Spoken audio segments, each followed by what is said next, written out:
Bon, bonjour. Nous démarrons donc notre deuxième session ce mardi 3 juillet.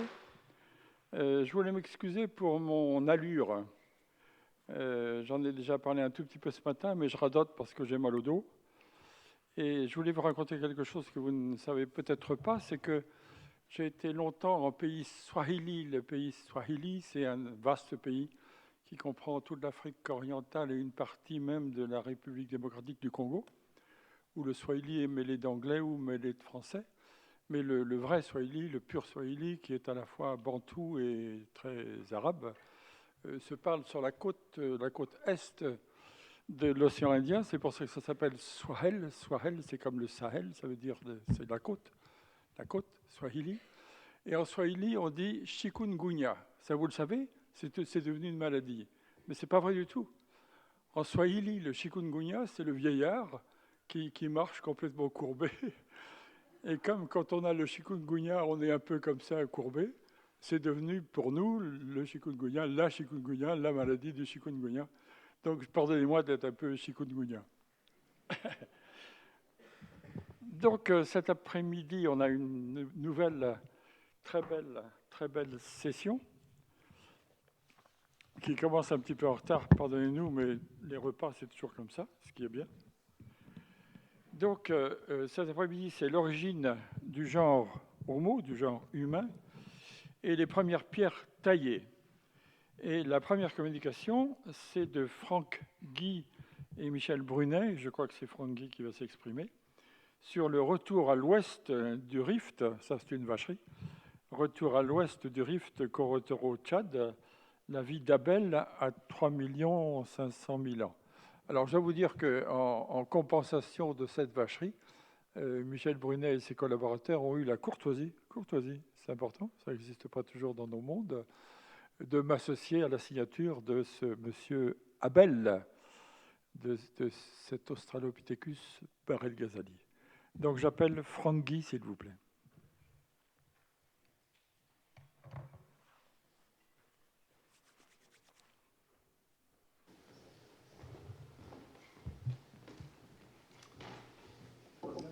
Oui, très bien. Bien, bonjour à tous. En fait, ce n'est pas vraiment une vacherie. C'est surtout que Michel Brunet a parlé du Tchad ce matin, en fin de matinée, notamment des sites de Toros Menala. Et ce retour à l'ouest du Rift, c'est parce que moi-même, je vais également vous parler du Tchad. Non pas des sites anciens au Tchad, mais un épisode un petit peu plus récent, qui sont les sites de Korotoro, et qui sont des sites pliocènes, datés de 3,6 millions d'années, qui ont livré Abel, que vous connaissez aussi sous le nom d'Australopithecus Barel-Ghazali. Alors aujourd'hui, je vais vous présenter seulement quelques aspects du travail qui est mené sur ces sites pliocènes au Tchad. On verra quelques aspects sédimentologiques. On verra aussi quel est l'environnement faunique d'Abel à cette époque. Et on essaiera ensemble de faire une tentative de reconstitution des paysages au Pliocène dans le Nord Tchad. Enfin, bien évidemment, je m'arrêterai également quelques instants sur la mandibule type de l'Australopithèque Barel-Ghazali. Alors, en guise de préambule, permettez-moi de passer un petit peu de temps pour vous resituer le contexte de l'évolution humaine. Alors, je vais utiliser le terme d'humain fossile pour éviter la confusion hominide, hominine, hominini. J'utiliserai humain fossile pour tous ces préhumains pliocènes. Je vous ai représenté ici, en guise de contexte, un graphe où vous voyez sur l'axe des ordonnées le nombre d'espèces décrites qui ont été rapportées à notre famille, à la famille humaine, en fonction, sur la frise chronologique qui est en bas, de leur date soit de découverte, soit de publication. Et cette frise chronologique commence par une date, c'est 1758. Alors c'est une date assez importante pour nous, puisque c'est la première fois qu'il y a une description formelle de l'espèce Homo sapiens, qui a été réalisée par Linné dans son ouvrage Système naturel. Il va falloir attendre un petit peu de temps, 1830, pour que notre histoire s'enracine vraiment dans le temps, qu'on ait une vraie histoire évolutive, avec la découverte notamment des Néandertaliens en Allemagne. Pour vous donner un repère, l'ouvrage de Darwin sur l'origine de l'homme a été publié en 1871. Et entre cette découverte de l'homme de Néandertal et les premiers humains fossiles en Afrique, il faut attendre presque 100 ans, donc avec la découverte de cet Australopithèque africanus en Afrique du Sud, qui a été décrit par Raymond Dart en 1924. Alors à partir de là, les choses vont un petit peu s'emballer, puisque de nombreuses découvertes vont s'associer à cet Africanus, des formes graciles, des formes dites robustes avec les paranthropes, toutes partageant plus ou moins des affinités avec l'homme moderne. Et surtout, au cours des 3 dernières décennies, ce nombre d'espèces qui est attribué à notre famille va presque doubler pour atteindre aujourd'hui presque une trentaine d'espèces selon les auteurs. Alors, la représentation de notre famille s'est quelque peu étoffée au cours de ces 3 dernières décennies, mais pas seulement. Notre histoire a fait un bond dans le temps relativement significatif, avec notamment la découverte d'Ardipithecus kadaba en Éthiopie, dont on a parlé ce matin, Aurorine tugenensis, bien sûr, au Kenya, et bien évidemment le Sahelanthrope tchadensis au Tchad, aux alentours de 7 millions d'années. Pour vous fixer encore un petit peu les choses, d'un point de vue géographique, voilà quel était le schéma de réflexion sur l'histoire évolutive de notre famille en Afrique en 1924, c'est-à-dire pas grand-chose, un Australopithèque africanus en Afrique du Sud, et puis c'était tout. Alors vous le savez, au cours du siècle, de nombreuses découvertes se sont accumulées, et au début des années 90, le schéma était un petit peu différent. On avait au moins 2 pôles de diversification de la famille humaine en Afrique, un pôle méridional en Afrique du Sud et un pôle oriental en Afrique de l'Est, en tout cas la région orientale de l'Afrique, notamment avec quelques genres ici clés, le genre Kenyanthropus platyops au Kenya par exemple, le genre Ardipithèque en Éthiopie et l'espèce emblématique d'Afrique de l'Est, l'Australopithèque afarensis, avec ici la mandibule type de Tanzanie. Alors vous le voyez, notre évolution, bien sûr l'histoire ne s'est pas arrêtée là, vous le savez, vous avez assisté aux conférences ce matin, puisqu'en 1995, notre histoire, le cadre géographique de notre histoire s'est largement élargi au reste de l'Afrique, tout d'abord avec la découverte de l'Australopithèque Barel-Ghazali, dont nous parlerons aujourd'hui, et cette découverte a été suivie de la découverte du Sahelanthrope dans les sites de Toros-Menala. Donc, ces découvertes au Tchad montrent au moins une chose, c'est que notre distribution, en tout cas notre histoire évolutive, n'est pas confinée à l'Afrique méridionale ou orientale, mais qu'elle est probablement panafricaine. Alors revenons sur ces sites de Corotoro, ces sites pliocènes qui ont livré Abel. Vous voyez, ces sites de Corotoro sont situés au nord du Tchad, c'est dans la région administrative du Borkou, mais vous le voyez surtout, ces sites sont situés en plein désert du Djourab. Le désert du Djourab, c'est un désert au Tchad qui fait environ 150 000 km², c'est-à-dire presque un quart de la France. Et c'est sur cette aire fossilifère de Corotoro que la MPFT, depuis le milieu des années 90, effectue des fouilles régulières et systématiques. Vue du ciel, voici ce que ça donne avec cette image satellite. L'aire fossilifère de Corotoro, c'est essentiellement un ensemble dunaire. Au pied de ces dunes apparaît de temps en temps des zones, vous voyez, un petit peu plus grisâtres, blanchâtres, qui sont en fait les sites qui livrent les fossiles sur cette aire fossilifère. Aujourd'hui, Corotoro, c'est plusieurs dizaines de sites et plusieurs milliers de restes fossiles de vertébrés. Il y a au moins 3 sites à hominidés à Corotoro qui ont été publiés, le site de KT12 qui a livré Abel et 2 autres sites, KT13 et KT40, mais aujourd'hui nous nous concentrerons sur KT12. Si on se rapproche un peu du sol, voici ce que ça donne. Corotoro, c'est beaucoup de sable, des grès, que l'on voit ici, des diatomites, dont on a déjà parlé ce matin, et tout ça dans un environnement qui est relativement venteux, c'est-à-dire que le vent ici souffle ces particules de silice dans l'air, ce qui peut rendre les conditions de travail parfois un petit peu difficiles. En tout cas, vous voyez, ça décroît fortement la visibilité. Et si on se rapproche du sol, voici les sédiments dans lesquels on peut trouver des fossiles. Voici in situ un mammifère, un grand mammifère, dans un sédiment qui est un sédiment gréseux.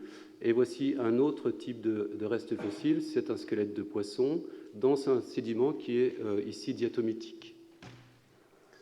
Alors, pour trouver des petits éléments, Michel Brulain vous en a parlé ce matin, il arrive littéralement qu'on soit obligé de balayer le désert pour effectuer un tamisage et récolter les plus petits restes fossiles, que ce soit des dents de rongeurs par exemple, ou des dents de poisson. Une fois ce tamisage effectué, on va quand même faire un deuxième passage sur les sites lorsqu'ils sont nettoyés. On vous l'a également dit ce matin, les sites du Djourab sont sujets à une forte déflation, et laisser les fossiles existants en place risquerait de les voir détruits à la prochaine mission. Quelques illustrations ici de restes fossiles que l'on peut trouver à Corotoro. Alors, vous voyez des fragments osseux de grands mammifères. Ici, c'est une mandibule d'hippopotame, je ne sais pas lequel, mais on a le spécialiste mondial dans la salle, donc il nous dira ce que c'est. Cette mandibule va être plâtrée pour être extraite. Quelques crocodiliens ici, avec une mâchoire, un crâne et un autre crâne censément d'hippopotame. Et voici un résultat de tamisage, avec essentiellement des dents de crocodile, des dents de poisson, mais on a ici une petite vertèbre de serpent également. Alors, je vous ai parlé de grès, de diatomite. Qu'est-ce que ces sédiments illustrent en termes de milieu de dépôt ? Si l'on regarde les grès, voici une séquence sédimentaire telle qu'on peut la trouver à KT12 sur l'ère fossilifère de Corotoro.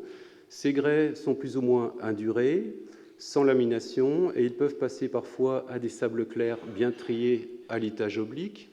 Et ce type de sédiment traduit plutôt des dépôts fluviaux, parfois à forte charge, comme lors de crues par exemple. Et ces sables clairs attestent de la présence de dépôts de dunes éoliennes, ce qui, pour le moins, traduit le fait qu'il y a une zone désertique, en tout cas au niveau régional.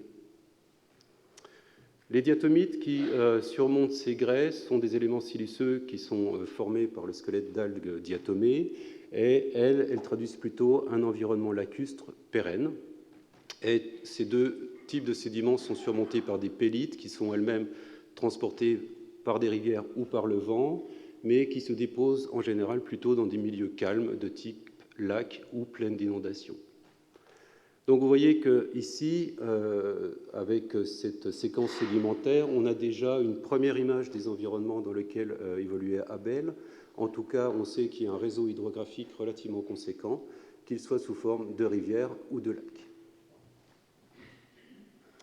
Alors, quel est l'âge de ces sédiments? Quel est l'âge de cette séquence? Il y a eu deux types de datation pour Corotoro. La première, c'est la datation biochronologique, qui est une datation relative. Il s'agit de comparer les degrés évolutifs des faunes de Corotoro avec d'autres faunes pour lesquelles il existe un âge absolu. Et cette datation biochronologique donne un âge qui est situé dans cette fourchette entre 3 et 3,5 millions d'années. À Corotoro, on a la chance d'avoir également une datation radiochronologique. C'est la variation au cours du temps de la proportion des isotopes qui sont contenus dans ces sédiments. Et au Tchad, on a utilisé le beryllium, les isotopes du beryllium, qui est un élément cosmogénique. Et vous voyez qu'on a une date un petit peu plus précise ici, puisqu'on est à 3,58 millions d'années, plus ou moins 270 000 ans. Donc, pour le reste de la présentation, je me contenterai d'arrondir à 3,6. Quelles sont les faunes que l'on trouve à Corotoro, à côté de l'Australopithèque du Tchad? Alors, il y a déjà une forte communauté de poissons, et notamment des poissons d'eau douce. Il y a plus de 10 espèces de poissons qui ont déjà été décrits. Je vous ai représenté deux groupes de poissons qui sont bien représentés à Corotoro. Le premier, c'est le groupe des carassiformes, notamment avec le genre Hydrocinus ici, qui est en fait l'équivalent actuel, c'est le poisson tigre. Et un autre groupe bien représenté à Corotoro, ce sont les poissons-chats, ou siluriformes, avec notamment le genre Cynodontis, ou le latès, qui est la perche du Nil. Alors, très facilement, ce que l'on peut déduire de la présence de poissons, c'est évidemment la présence d'eau douce dans l'environnement d'Abel, que ce soit encore sous forme de lac ou de rivière.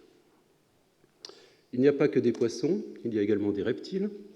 avec des tortues par exemple. Les deux groupes de tortues ici, tortues terrestres et tortues d'eau douce, sont représentés à Corotoro. Ces tortues d'eau douce ici, ce sont la famille des Trionychidés, et vous voyez qu'elles sont caractérisées notamment par une carapace molle. Un autre reptile, ce sont les crocodiliens, avec ici par exemple une mâchoire de crocodile. Alors c'est intéressant parce que le genre ici, c'est le genre Thomistoma, qui est un crocodile apparenté au gavial moderne, qui est un gavial piscivore, donc qui se nourrissait de poissons. Dernier genre de reptiles, les oiseaux. Alors je ne peux pas vous présenter tous les oiseaux, il y a une riche communauté d'oiseaux également à Corotoro. J'ai pris deux genres particuliers ici qui illustrent assez bien l'environnement d'Abel. Le premier genre, c'est le Phalocrocorax, qui est le cormoran, et le deuxième, c'est ce Leptoptylos, qui correspond plutôt au marabout d'Afrique actuel.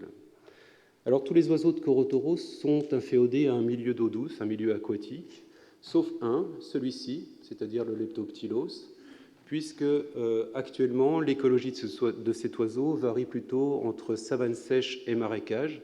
Alors je parle du biome savane, bien évidemment, je sais que ça recouvre beaucoup de choses, mais surtout ce qui est intéressant avec cet oiseau, c'est qu'il fait sa nidification dans les arbres, et donc sa présence à Corotoro atteste, au moins de façon ténue, la présence d'un couvert arboré dans l'environnement du Bahr el Ghazal. Enfin, les mammifères à Corotoro, alors je ne peux pas non plus tous vous les présenter, ils sont nombreux.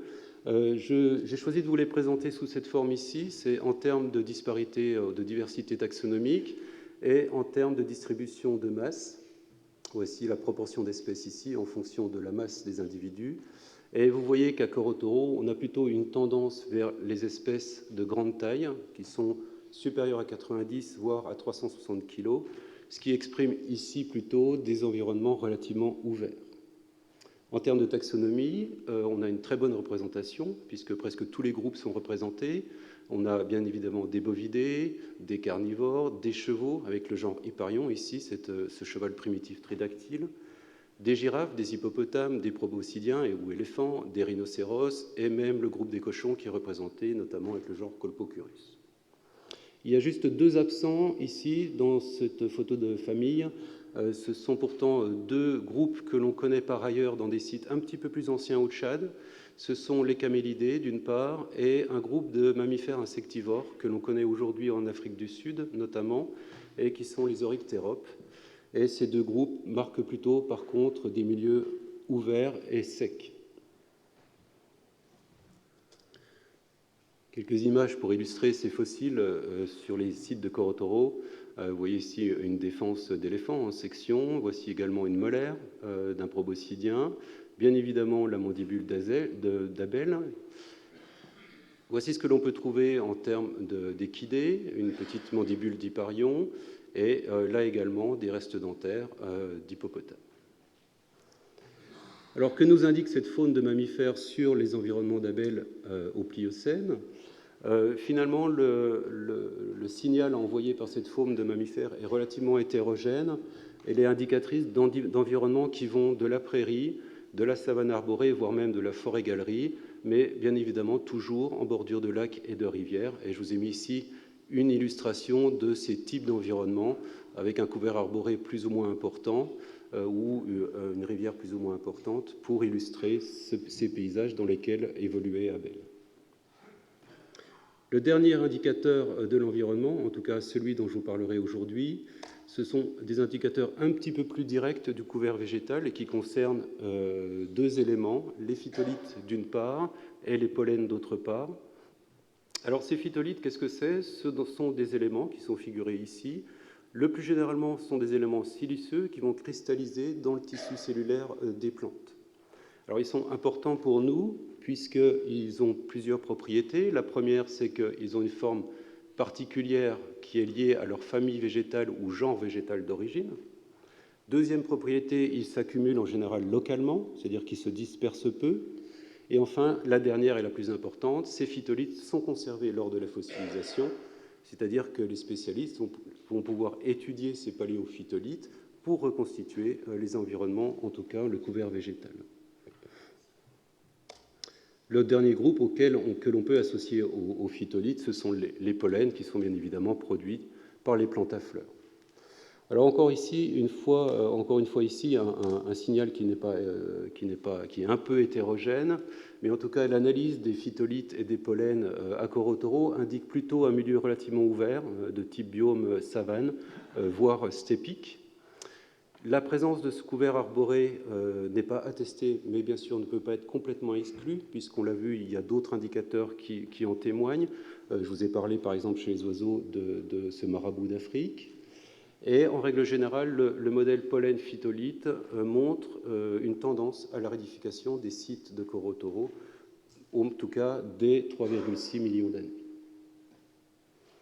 Alors voici pour la partie paysage, pour vous faire une idée un petit peu plus globale de l'environnement d'Abel, cette juxtaposition de milieux plus ou moins ouverts qui oscillent entre savane et savane arborée en bordure de lacs et de rivières. Et maintenant, on va se concentrer non pas sur l'environnement, mais sur l'Australopithecus barrel-ghazal. Et on va essayer d'en caractériser un petit peu la morphologie.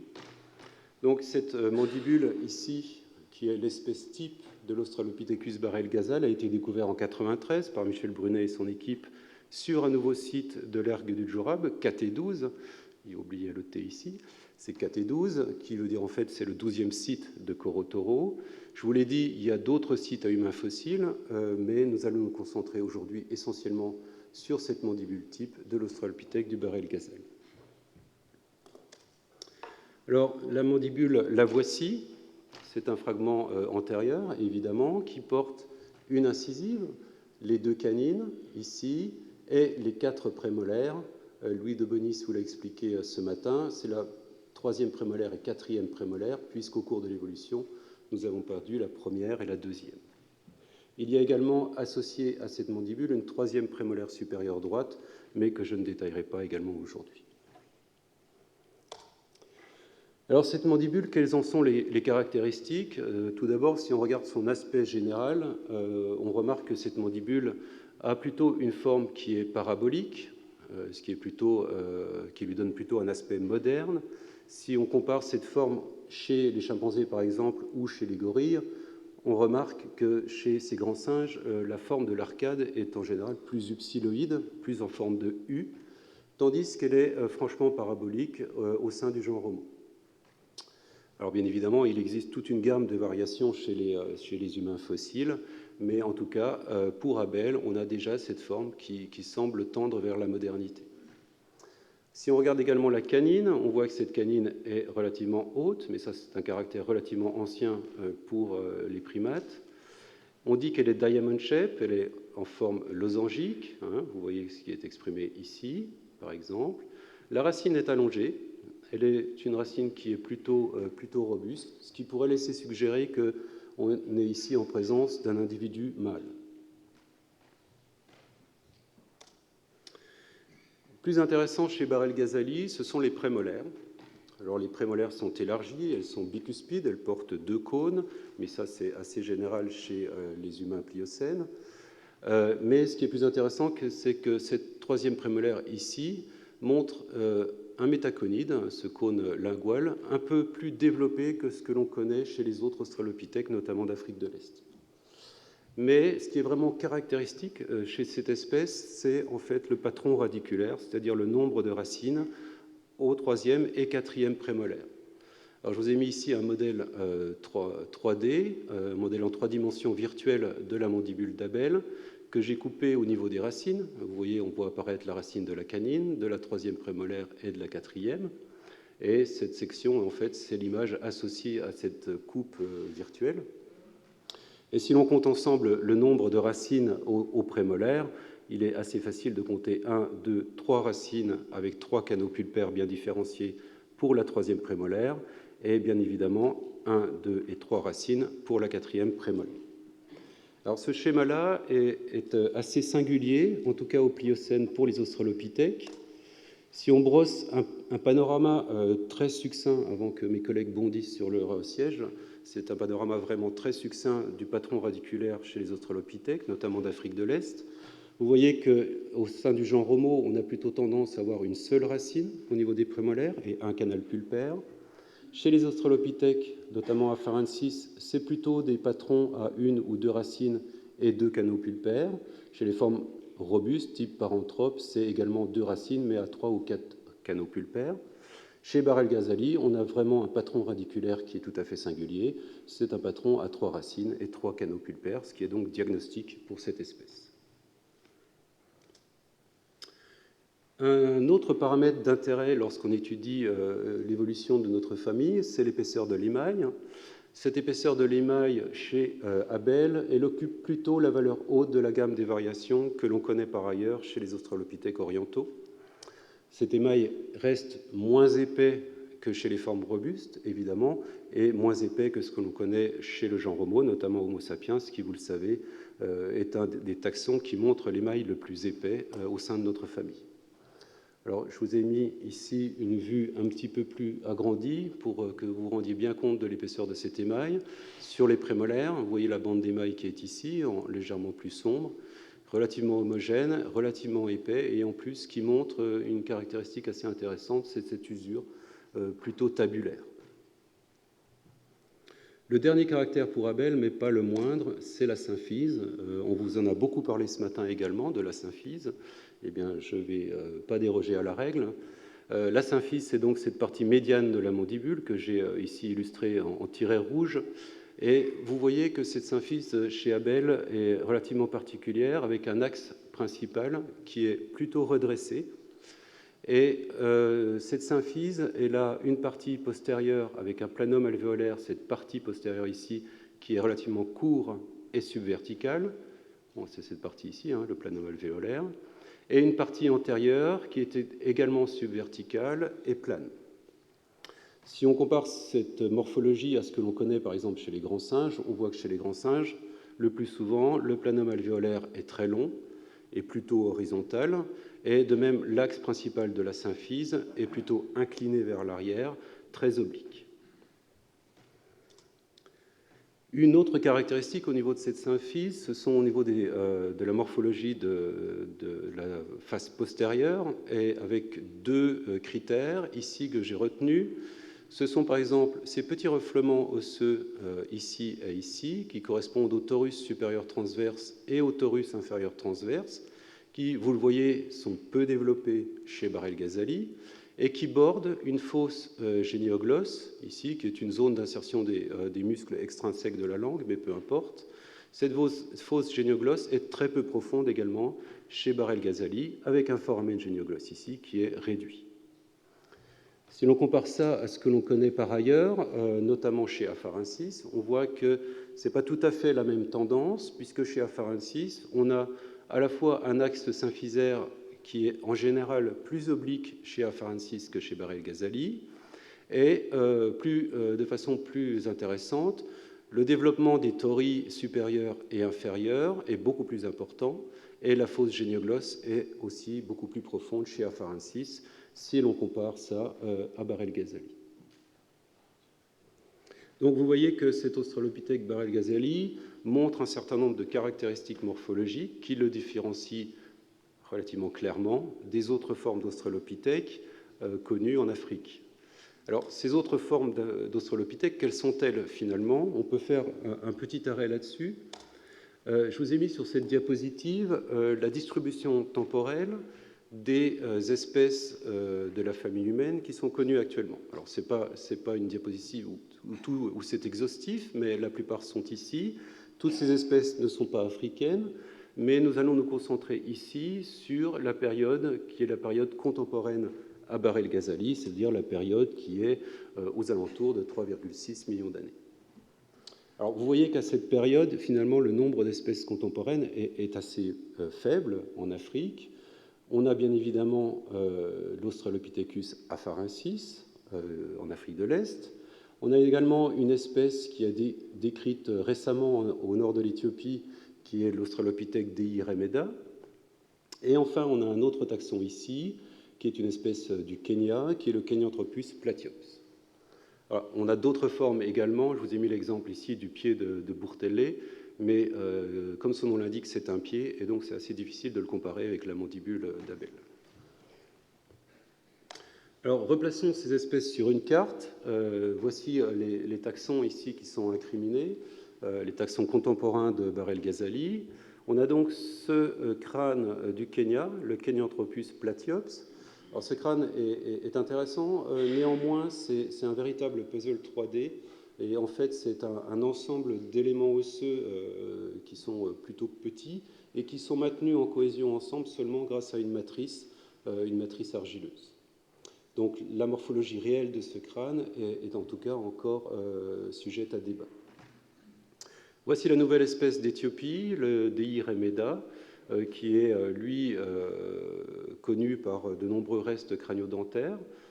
Et bien évidemment, cette espèce emblématique en Afrique de l'Est, l'Australopithecus afarensis, avec l'espèce type ici de Tanzanie, est bien évidemment celui que vous connaissez tous, ou celle que vous connaissez tous, Lucie.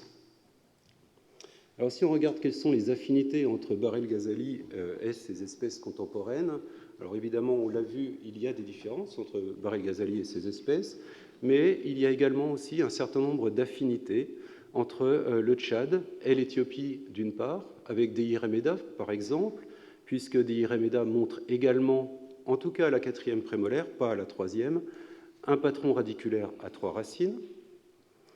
Kenyanthropus platyops est caractérisé par une face qui est plutôt raccourcie, plate. Alors en fait, face raccourcie et plate, ça ne veut pas dire grand-chose en termes de morphologie, mais en tout cas, cette caractéristique, il semble qu'elle soit aussi équivalente chez Barrel-Ghazali. C'est ce que suggère à la fois la mandibule dont on a parlé précédemment et d'autres éléments dont je ne vous ai pas parlé.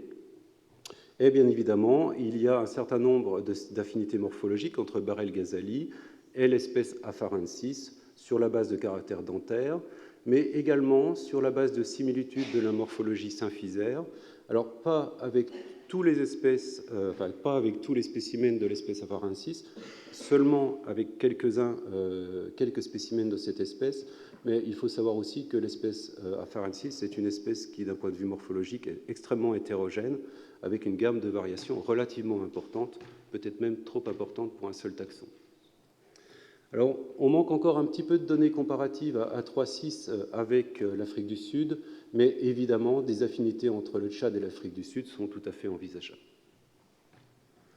Dans ce schéma-là, en fait, ce qui est enthousiasmant, c'est que ces affinités morphologiques restent à être interprétées dans ce cadre paléobiogéographique.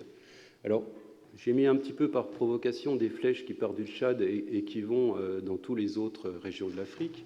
Mais en fait, là-dessous, ce qui est sous-jacent, c'est une vraie question, en tout cas importante pour comprendre notre histoire évolutive, c'est comment se sont effectuées ces dispersions des humains fossiles au Pliocène, à la faveur de quel milieu, peut-être de quel corridor.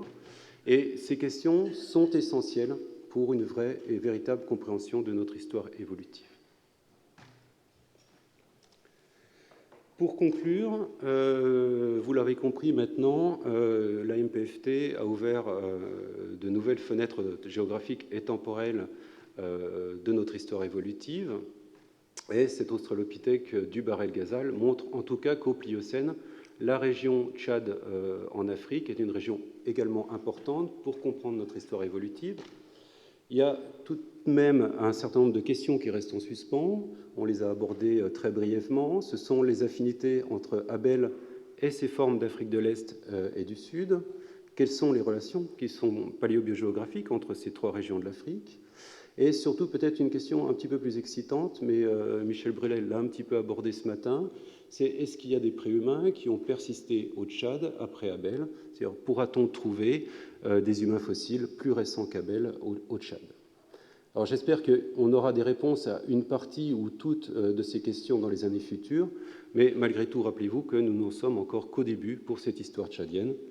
Et en guise de perspective et d'anecdote, je vous ai parlé de cette mandibule, Abel, qui a été mis au jour en 1993 par Michel Brunet et son équipe. Alors sachez qu'il y a eu une autre mission sur KT12, il y en a de nombreuses, mais en tout cas en 2012, une autre mission sur KT12 avec des collègues tchadiens a mis au jour ce fragment de mandibule 20 ans plus tard. Ce n'est pas un autre spécimen de Bar el-Ghazali, c'est bien le même individu, les deux parties ayant été mis au jour avec 20 ans d'intervalle. Donc il y a encore beaucoup d'autres surprises à avoir avec ces fouilles au Tchad. Et enfin, pour terminer, je termine sur cette diapositive ici. C'est une illustration du parc national de Zakouma, au sud du Tchad. J'ai mis ce parc parce que, à mon avis, c'est une assez bonne illustration en termes de milieu de ce que pouvait être l'environnement d'Abel au Pliocène. Je vous remercie de votre attention.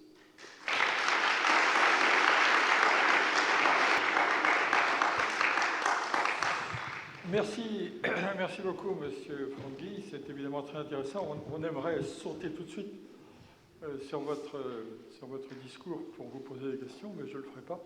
Je ne peux pas, surtout dans ma situation. Surtout en ce qui concerne l'Afarensis, parce qu'Afarensis est bien plus diversifié qu'on imagine. Afarensis, ne serait-ce qu'en Afrique de l'Est, est diversifié. Le mélange de l'Aïdeli et d'Afar, c'est aussi très douteux et c'est plus politique. Ça a été plus politique que scientifique. Enfin, c'est autre chose. En tout cas, merci beaucoup. C'était très clair, très beau. Zakouma, je ne suis pas sûr. Hein. Zakouma, ça c'est couvert quand même. Allez, peut-être. Je n'ai pas tout vu Zakouma. J'y retournerai. Merci beaucoup.